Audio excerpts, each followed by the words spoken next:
So the aging infrastructure, you're absolutely right. I mean, we obviously, remember, I indicated what the priority is: replacing the inappropriate, the completely inappropriate, also trying to remove things that the asbestos, the mud.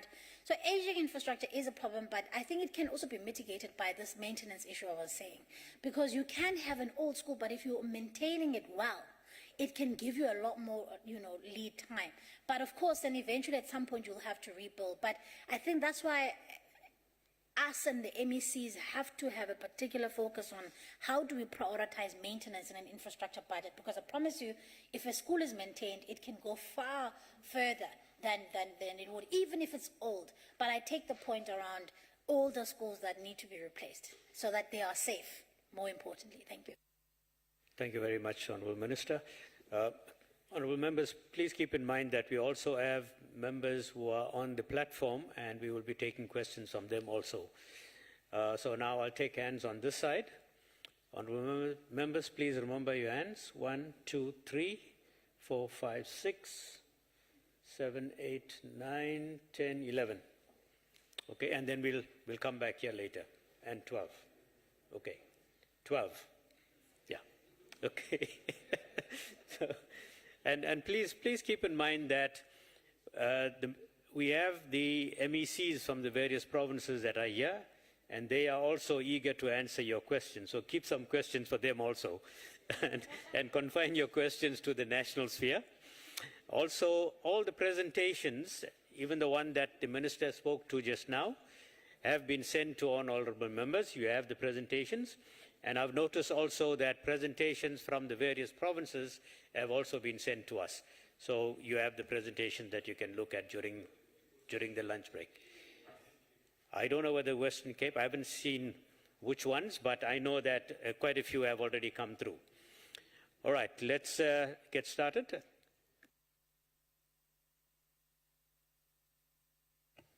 Thank you very much, Chair, and my greetings to your good self, the Minister and MECs, and also honourable members present here, our Chief Whip. Thank you very much for this opportunity. I am covered by some of the honourable members, but one issue which I want to raise, Honourable Minister, the issue of ECDs. It is a matter of concern because really there's a problem. Some people, maybe they feel that they are unemployed. They will just come up with a way of collecting 5, 10 kids to a garage and start an ECD. I want to find out in terms of the regulation as to how do you regulate the starting of the ECD, because it is a foundation phase where kids must get the real foundation to move forward.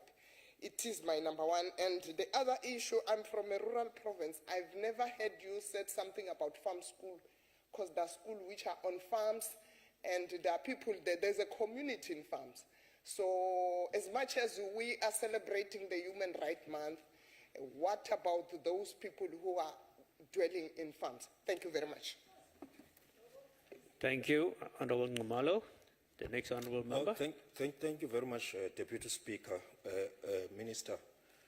I've not had issues of disparities between the towns in rural areas, the schools in towns in rural areas, and their facilities in terms of the infrastructure that they have in sports, for instance, and in laboratories, and in terms of libraries. So if you take, for instance, in Middleburg, you take a war school, and you take LD Mietanalo School, the infrastructure of sports, laboratories, and libraries in Mietanalo leaves a lot to be desired. I've watched this process. I stayed there for over 16 years now, wherein you have a situation where the infrastructure is dilapidating by year, and nothing is done in terms of ensuring that there is maintenance of that infrastructure, as well as expansion of that infrastructure where needs be. And therefore, I want to get an understanding from you. What would you do as the ministry in terms of closing that disparity?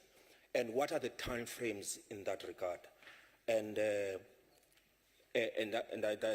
think that it should be resolved expeditiously. Then there's the issue of boarding schools, Minister. The boarding schools are a burden to parents in Mpumalanga because there's an issue of transport that you have mentioned, scholar transport. It's a great burden in that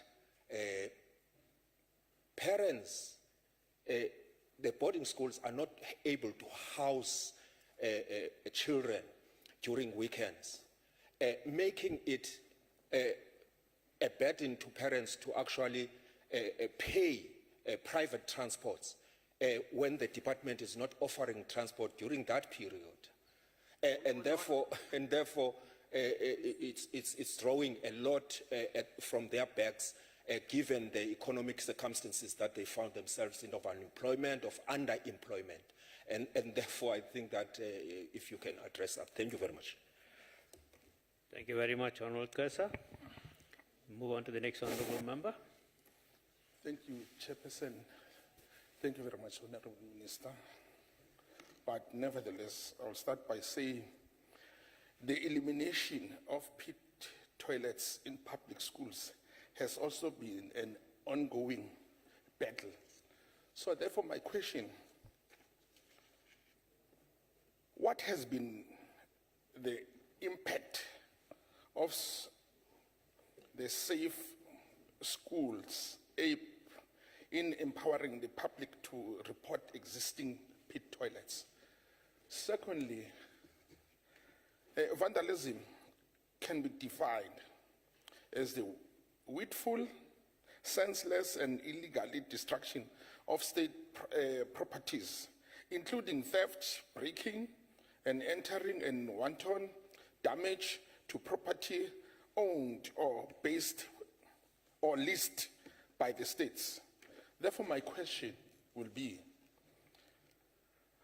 what contingency plans are being implemented to strengthen school safety and prevent theft and vandalism of school infrastructure?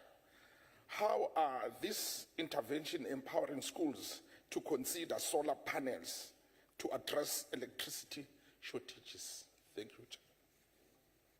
Thank you very much, Honorable Sibande. The next honorable member. Thank you, Deputy Chairperson. Honorable Minister, what strategies are the department implementing to ensure universal access to hygienic sanitation facilities, such as she bins, in protecting the dignity of the girl child?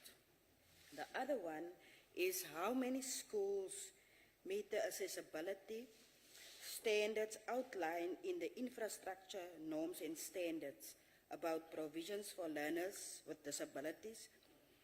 And what is the timeline for compliance across all schools? Honorable Minister, what steps have been taken to ensure infrastructure for learners with disabilities in prioritized, especially in special needs schools? Thank you. Thank you, Honorable Finis. The next honorable member. Thank you, Deputy Chairperson of the session. Minister, I hear what you are saying, but we have a very serious problem in the basic education department. I hear that you are speaking about influx because parents are looking for economical, they are exploiting job opportunities from rural areas to townships to cities and all of those things. But I'm going to make a typical example about Salt Lake Municipality in Kimberley. Overcrowded classes. It's always been like that. There's never been a change. Infrastructure is a mess. I'm going to give you two examples because I think the other questions I'm going to direct them to the province itself. You get a section in the township. There are 3 high schools. It's Tabane High School, it's Tetlanyo High School, it's Tlomelang High School, famously known as Valentino. But it's one of those old schools, including Tabane. You go and look at the facility of Tetlanyo High School. It's your typical Model C school in the township. Let's say it's your first class. You go to Tabani, you put it there in the second class, and you go to Valentino, also known as Floss 2. Is the most dilapidated building that you can find. These schools are in the same area. They are a walking distance. And you look at the support that schools get from the department, and you ask yourself, what is the criteria for a school to get support from a Department of Education when all 3 schools are in the same area? Why is Valentino not being given the same support that is given to Tetlanyo and Tabane High School? Why is Tabane not getting the same support that Tetlanyo is getting? These are 3 schools in the same area. Valentino High School is literally falling apart. The laboratory is dysfunctional. There's only electricity in the admin block. There's no electricity in the classrooms. There's a case that one of the learners, for some reason, burned a fire, started a fire in the classroom, destroyed the classroom. There has not been any cleanup. The roof is still standing as it is, which is a danger to the society itself because that school is in the middle of the houses. That's the first example. Second example, that's overcrowding. And it says to you, our high schools are overcrowded. I'm going to take you to another section of Salt Lake Municipality. In the olden days of the Bantu education, there was a school called Peme Primary School. It has been converted to some district office of Francis Bardo, I don't know, but it's being utilized for the education department. The school was closed down.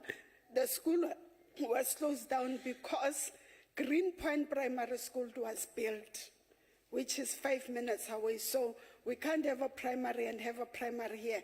Pime Primary School is closed down. Greenpoint High School is opened. 10 minutes walk, you get your Munsiwa Buichoko primary schools.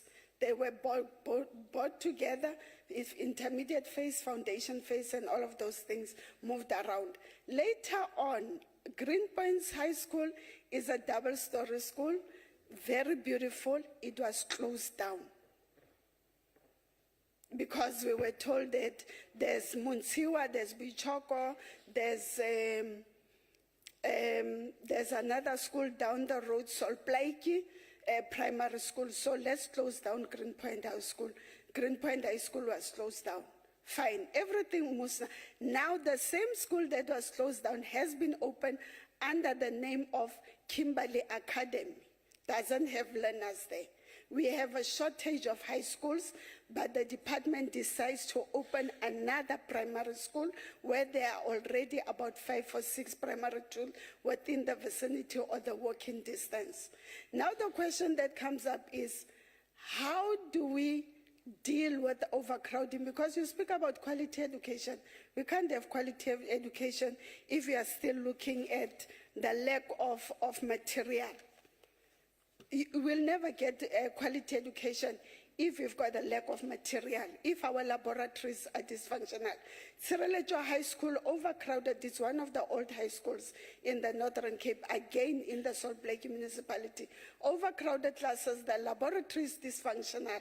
I know because I attended that school, and that school was top of the toppers in Salt Lake Municipality. The laboratory is dysfunctional, both for physics and life sciences. The laboratory that we used to call for home economics, dysfunctionals, everything has been stolen in that school. And the school has been putting in requests to say that, can you upgrade our laboratory? Because without doing science practicals, there's no way we are going to pass any physical sciences that you are doing there. So I think the issue of migration, that parents are moving from farms and wherever going to look for opportunities in towns, if we knew that is the case, then something should have been done. The department needs to relook the issue of how do we identify where do we need schools. Our schools are overcrowded. Our schools are not using the correct system, or they are not exposed to the support that is needed. Most of the time, the department, both national and provincial, they support schools that are already functional. That is the problem. They support schools that are already functional. I can read a whole list of schools in the Northern Cape, but I think some of them are going to be directed to the province itself. If we speak about that we cannot have all of those toilets, cannot be flushing toilets, even those ventilating toilets, they need to be maintained, because if they are not maintained, it means that we are going to expose our learners to infection. So one way or the other, whether it's flushing or not flushing, we still need money to maintain. And as I'm standing here, I ask myself, because already the budget was cut before the new budget that we are waiting for. The budget was already cut. It affected 33 schools in the Northern Cape, whereby there's a possibility, if there's no adjustment done, some of those schools are going to be cut off. And I'm looking at the slides of the Northern Cape now. Some of those schools are under renovation, or there's some changes, but those schools, if nothing is done, those schools are going to close down, because those schools do not have money to maintain themselves. Thank you. Thank you very much, Honourable Member. We now move on to Honourable Hotsell. Thank you, Chair. Minister, thank you for your announcement about the reviewing of the norms and standards for public infrastructure. This is indeed the innovative thinking that we need in terms of legislation in this country. My question is, how will this benefit the provinces in doing the work that is required to ensure that we achieve accessible and quality education? Thank you, Honourable Hotsell. We now move on to the next Honourable Member. Thank you very much. I think I'm number 7. Okay. No, thank you very much, Honourable House Deputy Chair. Minister, let me join my colleagues and welcome your presentation. I heard you talking about your MOU with the Department of Sport, Arts and Culture. It will be interesting having you look at the MOU with the Department of Water and Sanitation, so that it can assist our school, because we still have schools that use pit toilet, and it can't be tolerated any further. If you can also look at that MOU. The other issue on infrastructure, you know, we are one of the provinces that also we felt the pinch of the money taken to the Eastern Cape, and we are still struggling at the Northwest. I wish in your MINMEC you can look at the situation where you say, before the end of the financial year, wait 3-4 months, the province must indicate their plans in terms of how they're going to utilize those funds for infrastructure, to avert the situation where the money should be returned to another province, which means that problem still remains and you don't have the solution to that problem. The other issues, my colleagues were speaking to farm schools. I know in my province we had a mega farm schools, and I need your MINMEC to look at the impact that that mega schools is doing to the farming community.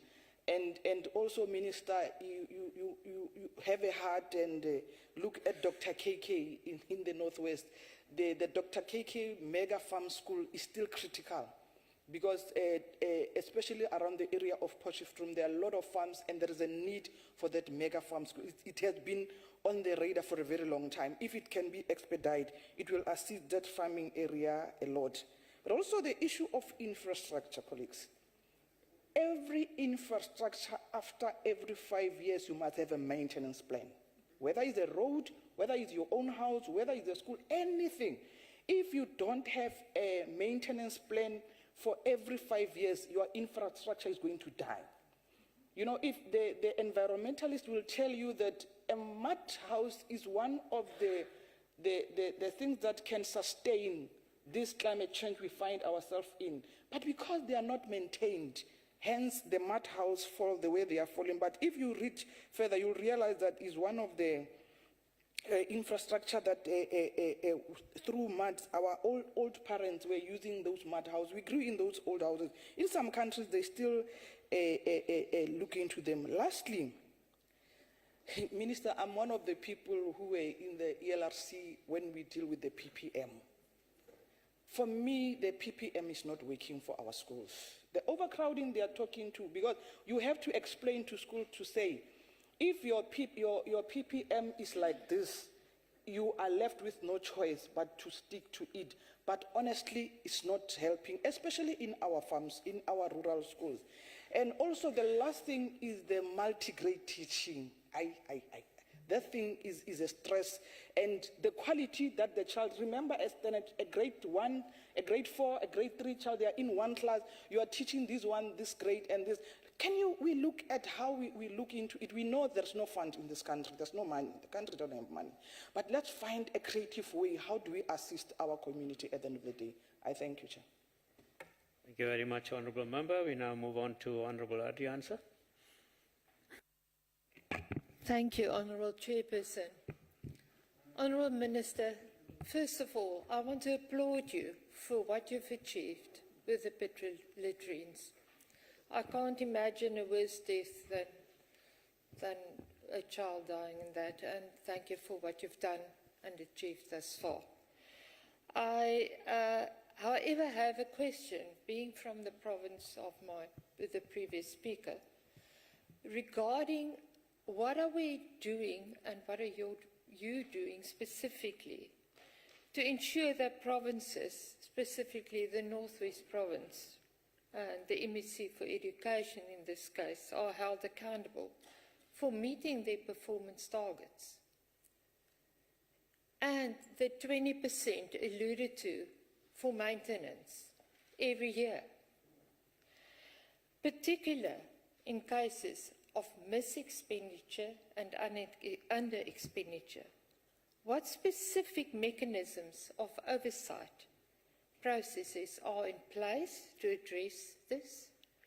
And failing to utilize the allocated funds appropriately. Now, we've heard and we've seen in your presentation that the Northwest Province has deteriorating school and higher education infrastructure. And as mentioned, being old doesn't mean being dangerous. Being old can be well maintained and still fully functional. But in some of these cases, being brand new, not being maintained, is dangerous. And we need to look in this. And 17% of the Northwest schools are in a poor and very poor state at this stage. And we need to know why. Was the 20% allocated spent on infrastructure as it should have, maintenance of the infrastructure or not? Was corruption part of this? Did this derail our education projects? What steps are being taken now to ensure transparency in all our projects, especially in this province? And why do students in Northwest rural areas have fewer opportunities for higher education, despite government's commitment to rural development?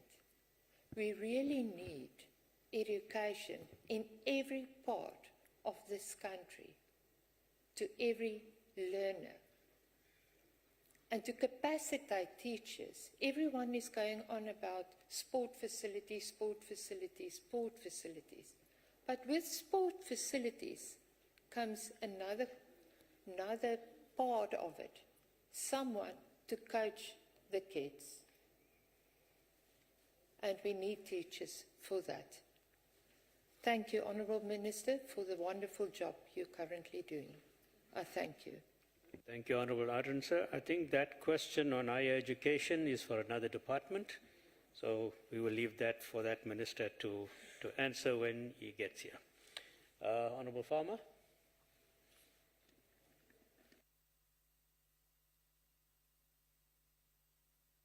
Thank you, Chairperson. I had maths in school right up until grade 12. Didn't pass it always, but I had it.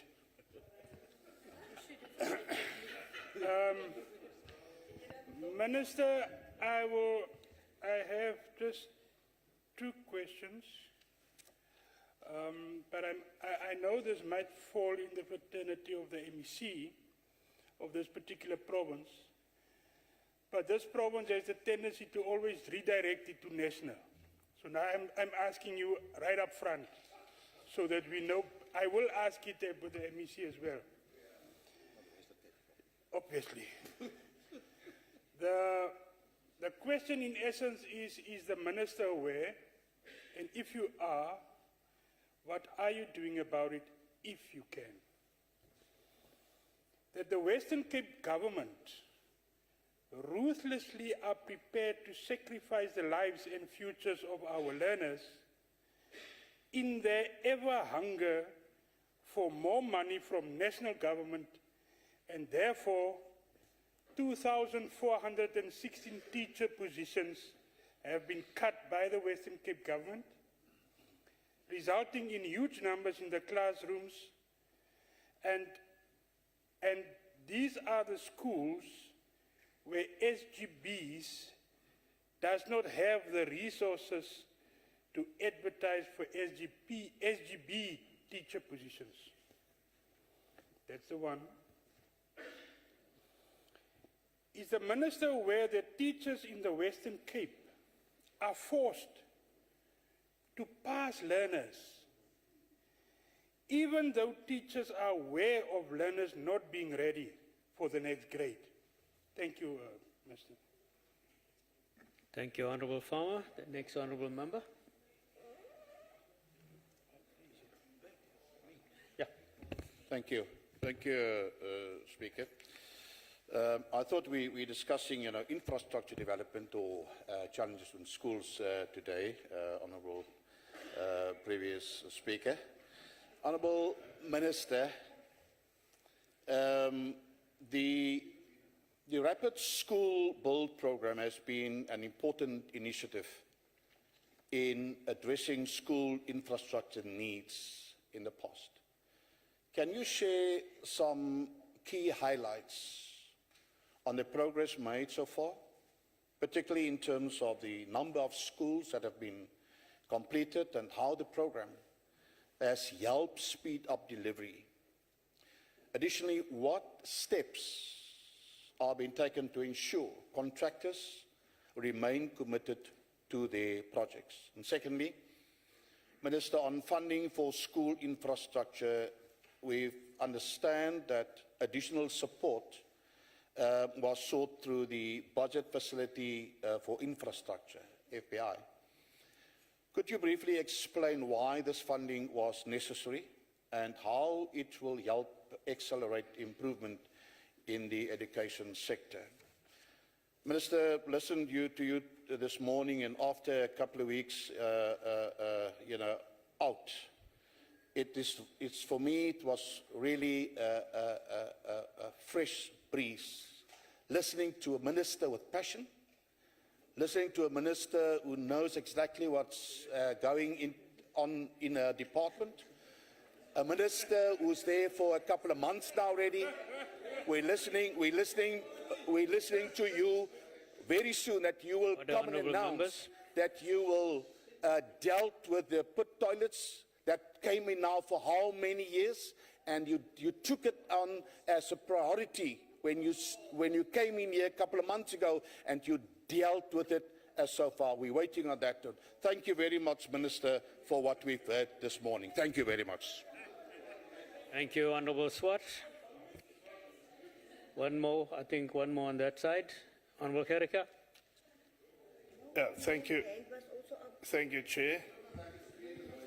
And yes, I also thought, Chairperson, I also thought, as the previous speaker has said, that we're discussing infrastructure and that we should not make political speeches for that matter.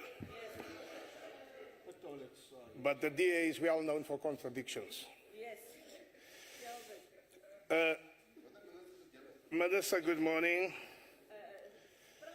I first and foremost want to discuss the issue of infrastructure and infrastructure development at particularly previous disadvantaged schools and the prioritization of the budgets for those schools. We are public office bearers, we are lawmakers, we serve the community and certainly our communities.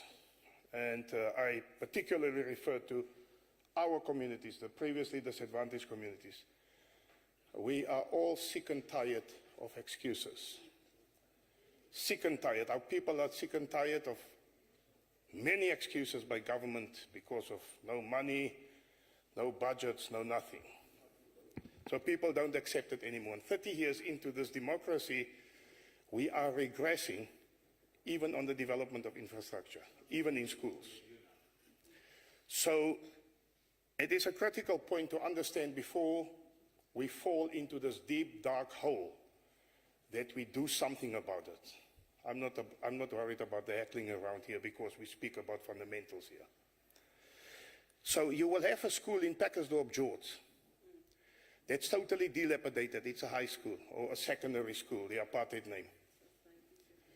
So there are holes in the classrooms and they patch now and then, here and there, and children are sitting in the rain and the windows are broken and all those type of things. The school is terrible. I have written a question earlier on to your department. They've referred me to the Western Cape, but I submit to you here because you discuss infrastructure. I want you to really have a look into that school. It's one of the main schools in that area, and it's serving a tremendous amount of learners from all areas. It's the only high school in Packersdorp.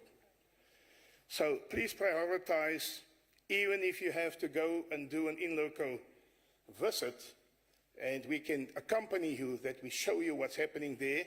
MEC after MEC after MEC have made promises to rebuild the school, and it never ever materialized. That's the first point. The second point is I want to discuss or submit to you the question of, particularly at your, was it Model C schools, the previously white schools, and the chains of criteria,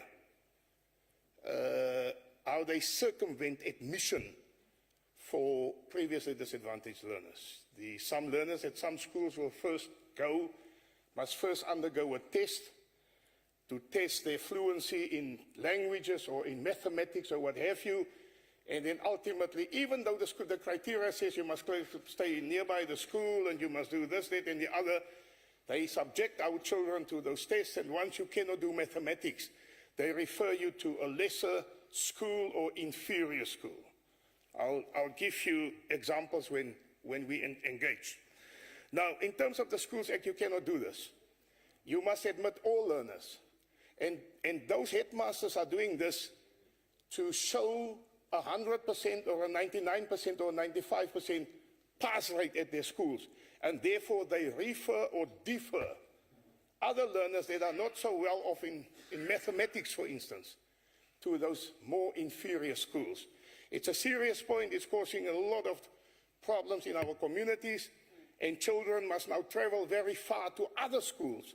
And it's cost incurred by parents. Some of these parents are single parents, and they cannot afford all these type of transport happening at the moment. And then I want to just ask you just a mental note about this. The safety at schools. It's part of the infrastructure problem. Our schools are under siege by gangsters and You know, even learners who are gangsters in our schools, I'm talking in the Western Cape context. Some other guy that doesn't stay here, he will say, oh no, we don't have gangsters, it's fine, we have gangsters at our schools. So we want to know what we do. I want to know, what are we doing? Is this program still existing where the department appoints truancy officers, where they patrol the schoolyards, they give them stipends, and they assist with the safety and the security at the schools? And if that program is still existing, why are those security guards not, or those truancy officers not present at the schools, at the school gates and so on? I notice in Packersdorp, in George, and the schools that we've done oversight by, they put ladies at the gate to control the gate, because apparently it's this, what do you call these, substandard, not substandard, but those people that assist the teachers, teachers' assistants. They put them at the gate to control all those guys, and they're just going on. Sometimes it's small little children that they put there to control the excess. It's not working. And the students, the learners are fighting, and they're going on, and these children cannot do anything. So I want to ask, what about partnership between your CPFs, your safety organizations in your communities and so on, to deploy them at schools to assist in the safety and the security? I'm almost done, Chairperson. And I want to also then ask about the Section 20 and Section 21 schools, Minister. That's the last question. Do you anticipate or envisage integrating Section 20 and 21? Because in some instances you will find where the school is governing the money themselves, there's misuse, there's abuse of funds and so on, and they do not prioritize the right stuff as opposed to where the department is doing the procurement, and they cannot really cheat on that. You know, the Section 20 and your Section 21 schools. And then just lastly, the transformation of schools, the transformation of personnel at schools. The previously white schools still have predominantly white teachers. There's one or two colored or black teachers. And your previously colored schools have colored schools, and your previously black schools have black teachers all around. If we talk about a real democratic society that we want to establish, how is it then that we don't facilitate getting some other teachers, for instance at white schools, that black teachers can go and teach there and colored teachers can go and teach their specialities? What is the program of your department in terms of transformation, particularly when it comes to the teachers? Thank you very much indeed. Thank you, Honourable Herika. The last question on this side. Thank you, Chairperson. And good morning, Minister. Good morning, everybody. Chairperson, I noticed that you are not prescribing us how many questions we can ask. So I have 20 for the Minister, and I sincerely hope that you will allow me to ask all those questions. Minister. So long as those questions are short and to the point. Minister, given data reliability challenges and the increased infrastructure responsibilities of provinces, what steps have been taken towards conducting a sector-wide condition assessment of schools' infrastructure to inform planning and prioritization? Minister, you will agree with me that maintenance, a lot of my former speakers, is critical. To ensure infrastructure longevity and reduce future expenditures, what is the status of provinces, training districts, SGPs and schools in implementing the revised maintenance manual? How, Minister, has the department supported provinces to ensure adequate capacity and skills for various maintenance needs? Minister, what interventions has the department taken to expand and strengthen its capacity to conduct ongoing monitoring and support for provincial departments in ensuring alignment with sector priorities? And the last one, Minister, what consequence management measures exist for schools and provinces that fail to maintain infrastructure adequately? So let us concentrate on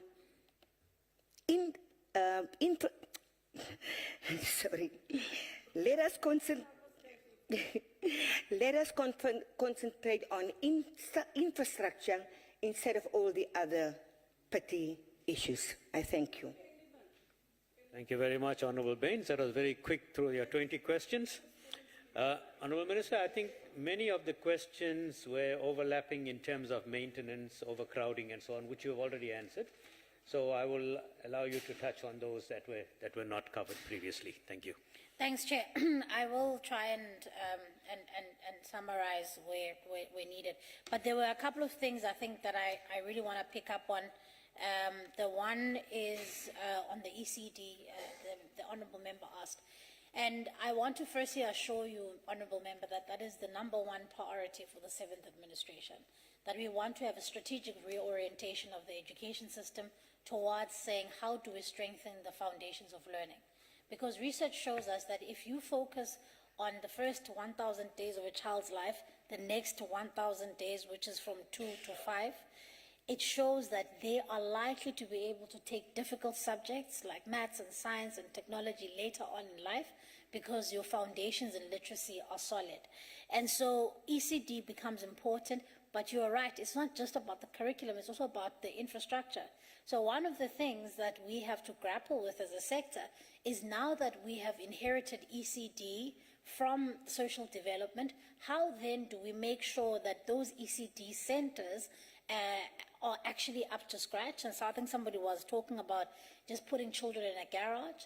And that's why we've got the ECD mass registration drive, because we want people who are looking after children to be registered so that the department has a database of who they are, so that also they can be eligible for a stipend, so they can be eligible for funding. So we're going to be rolling out a massive public campaign to really encourage people, because remember, as you say, there's because of a need in a community, Omama will decide to simply look after children. We want to go beyond just saying children are looked after.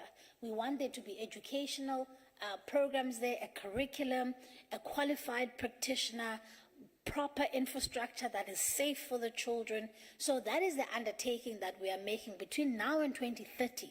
We want to make sure that ECD, as we know it, we've got proper infrastructure, curriculum, teachers, so that children are able to really start having access to early child learning from a very young age. And I'm quite pleased, honourable members, and if you will indulge me, Chairperson, I would be quite keen to extend an invite to the members of this House to our Banapele summit, which is happening next week, Monday, in Johannesburg, where we are bringing together not only just government, but we're also bringing together the private sector, we're bringing NGOs, we're bringing social partners, so that they can help us craft a roadmap on how do we do this around ECD. Then there were some issues that came up quite a bit around farm schools, Honourable Chair, and yes, I mean, I think the response I gave to the Honourable Member from the Eastern Cape is quite true, that just simply because there is migration towards cities, it doesn't mean that you can simply ignore the fact that there are farming communities. But in doing so, we have to be careful, because the Honourable Member here raised an issue around multi-grade teaching and learning. We can't have that, Honourable Members. We can't have a scenario where in one classroom there's 3 grade 1 learners, 4 grade 4 learners, and 1 teacher. Because we are not doing this, we're doing a disservice to those children. So in dealing with farm schools, we have to make some difficult choices to say, is the school viable? If it is not, can a bigger school that can be a catchment area for a number of other communities, can that be built? And are we going to support that with either boarding facilities or scholar transport? That's how we basically meet the need of rural communities or farming communities. It's not to say that they must now do the commute to towns, but it's about us planning better. And a member asked here, who said, you talk about migration, but are you planning? Yes, the Honourable Member, I think she's from the Northern Cape, she was saying, but you're talking about the migration, but is your budgeting factoring that in? And you're absolutely right, that we have to start thinking differently about how we plan the funding of education, because the trends that we are seeing, yes, we are seeing different trends, and we now have proper data The census is telling us what we need to know, that we need to be focusing in some of our metro areas and in our cities and in our towns, and we need to have a rural strategy at the same time. So you are right that the data that we are seeing needs to lead our planning. So we can't be shocked and say, oh, but we didn't know that we were going to have this kind of pressure. We now know, and we should be able to make sure that we are planning a little bit better. Then there was an issue, it came up a number of times, Chairperson, on safety in schools. Honourable members, we are going to be making quite an important announcement with the Minister of Police in the coming weeks around some work that we've done since last year. And I'm really, really looking forward to working much closer with that department, because the Honourable Member is right. I mean, we are not only dealing with safety inside of the schools, we're also dealing with safety outside of the schools. Our teachers are being targeted, principals are being gunned down. In the Eastern Cape, there was a teacher that was gunned down because of protection fees. I mean, our schools are becoming unsafe, and we have to be intentional about how do we have those interventions. It's because our core business is learning, is teaching and learning. I've had to reach out to my colleagues and say, how can you help us create places of safety? So Minister Mkhunu and I are going to be making a concrete announcement in the coming weeks about how do we support particularly schools in high-risk areas, for instance, in the Cape Flats. And now, what is really exciting about the work that we're doing, for instance, in his crime statistics, he's able to show me exactly what kind of crimes are happening per school. Not just in the area, but the data is able to show us what schools has there been burglary here, a rape at the school. So then we can be able to have a targeted approach that says such and such a school, this happened so many times. Call in the school management to say, how can we assist you? So that's the kind of exciting. I think it's exciting. It's no longer just a broad stroke strategy, Chairperson. Now it's targeted, because I really want us to really make sure that we go after people who threaten our children and our educators in schools. Schools must be places of safety, and where learners are the ones who are perpetuating violence against one another, the school, as guided by the code of conduct of the school, must act harshly against those children. We also can't have educators who are being tormented by children in their schools, because it also has to be a place of safety for them. They are going to work, and it cannot be that children in the school are now tormenting them.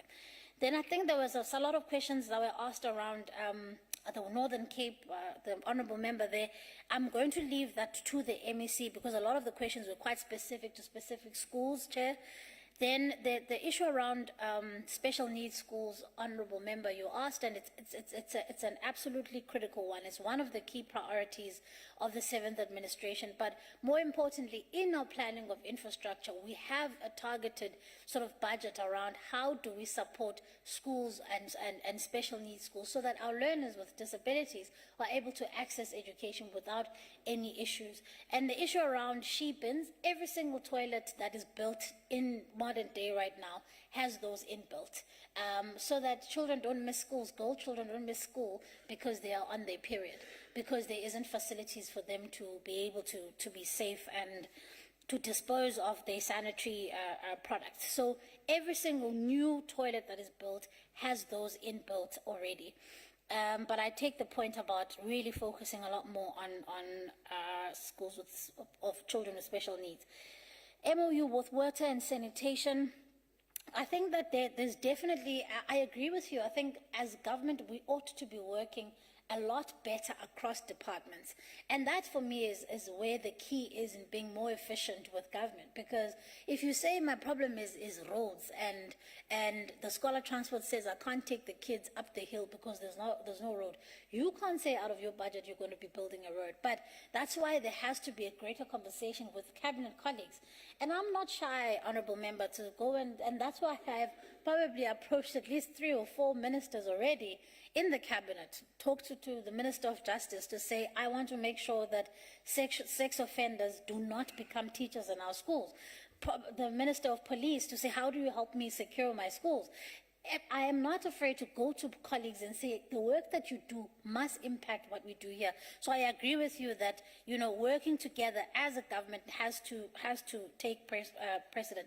The PPN that you're talking about, the post-provisioning norms that the member is talking about, that relates to how we distribute educators depending on needs in schools. We've made an undertaking, I think at the matric results announcement, I made an undertaking that we will be reviewing those. We will be reviewing that within the year because it is quite critical, because we need to make sure that schools are well capacitated. I've dealt with multi-grade classes.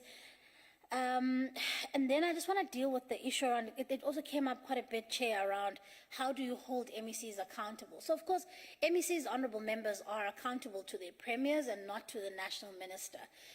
And so our relationship really is one of collaboration and one of saying, yes, we are here to support, but there are also, you know, circumstances and there are consequences for underspending, for instance. You lose your money, and you won't be able to make way around making sure that you meet your infrastructure targets. So I don't hold MECs to account. We are colleagues in the MINMEC, and we are there to support one another. And I really must say, and I think I must also just thank the MECs, the 9 MECs, that we have a really, really good working relationship. And I can really assure you that all of them are really, really committed in a very difficult environment of financial constraints. It's tough, but I can see the passion, and they're prepared to work together, and I'm prepared to also support them. And I've said to them that I will be their biggest supporter. I'll make the case for why they need to be supported as provinces, because ultimately for me it's about the learners that they serve at the end of the day. Then I want to deal with the issue around the Western Cape government and the teachers who were fired. I thought I had clarified this, that, honourable members, the Western Cape government, so every single year a province will determine a basket of posts that they are able to fund. So one of the problems that provinces are having is that the budget that they have for teachers has remained the same over years, but the pressures have increased. So provinces have been maintaining the same basket of posts for years, yet the pressures have increased. And so in this instance with the Western Cape government, no teachers were laid off. These were contract teachers whose contracts were not renewed because the province said, because of the current financial envelope that we have, we are unable to continue with the contract of these teachers because we are unable to expand our basket of posts.